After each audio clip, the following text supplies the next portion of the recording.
Hello and welcome to my channel.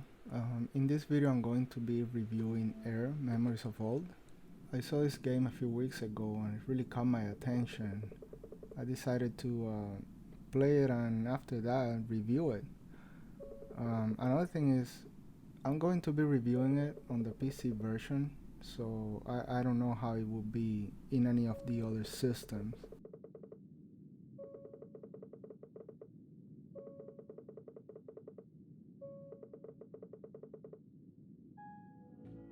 Alright, so the first thing I want to mention is the style and look of the game, the graphics. I mean, it really looks beautiful. It's pretty unique, at least from other games that I've seen.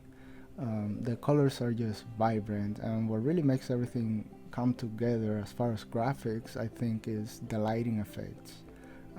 It really makes you feel like you're part of the world, that like you want to be there and just look around and explore. The story, I didn't find it to be all that interesting, to be honest. It is told via NPCs writing in stones and scrolls that you find all throughout the world. You can also find this ghosts, or I don't even know what to call them. I'm just gonna call them ghosts of humans or whatever they are, that are all over the world too. Some of them have writings on top of their heads, which gives you a few more details of things that happened. You can find these things all over the world too. Some of them are fighting, some of them are running away, some of them are just sitting around, and it tells you the story as if it was happening, like everything was frozen in time. Like I said, I didn't really read too much, because I don't like reading. So I didn't. At one point, I just stopping to read all the scrolls and tablets and all of those things. But yeah, it was pretty basic. If you stick to the main story, you can just get through it. It's really not necessary to go into every little detail, but I'll talk a little bit more about it in a little bit. Now, the world in this game is big, but not big that it is a problem to get around. I mean, it's just big enough. It does what it needs to do. Everything is there. You can get anywhere pretty quickly and not get bored. It's pretty empty, but it's not. It feels lived in. You can find ruins everywhere, some caves. Um, you can also find animals, birds, fish, what looks like deer, and foxes, different type of birds that you can find. It really makes it feel alive, even though it looks empty. It does feel lived in, and still that there is life in it.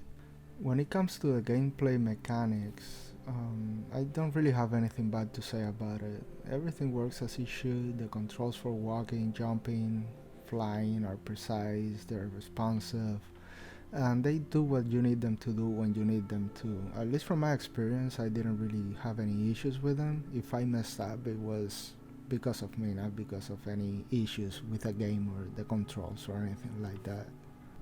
Everything I've talked about the game so far has been mostly positive, but I did have some issues with it, and they have nothing to do with the controls or the style or even the story itself, but it has more to do with what it doesn't have. Even though the game focuses on exploration to discover the story of the world that it takes place in, there really isn't that much incentive for doing so. You don't get any collectibles, nothing is unlocked. You don't get anything, so where is the incentive, right? I know that on the PlayStation and the Xbox you get trophies and things like that, but on the PC version you don't really get anything, and all you get is you found this or you found that, and yeah, but what about it? You know, I found it, okay, but okay, that's it. So really, you don't really even have to look around because unless you really want to, but the incentive is really not there. You know, once you play it once, or after a while, after playing it for, I don't know, 30 minutes, an hour of going around trying to look for things, you really stop, caring, I guess. Anyway, the only reason I'm mentioning that is because I felt disappointed in that aspect, and I wish the developers could have done a little more. There is something else I wanted to talk about this game, and for some reason, this really bothered me a lot. I don't really know why, and that's when I had to go look for the little girl. How is it that the father of this girl is so chill talking about the girl being lost? Why is it that he is not out looking for her? On top of that, he sends me to look for her, and when I find her, he doesn't even thank me.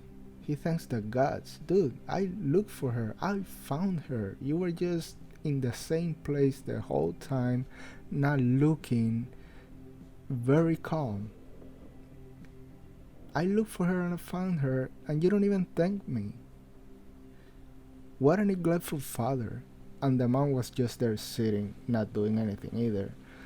Um, you know, I don't know why, but that really bothered me. They could have at least put the father somewhere else in the map, as if he was looking for her, and the mom too, something like that, something a little different. But don't make it look so casual that the girl is lost and you're not even out looking for her.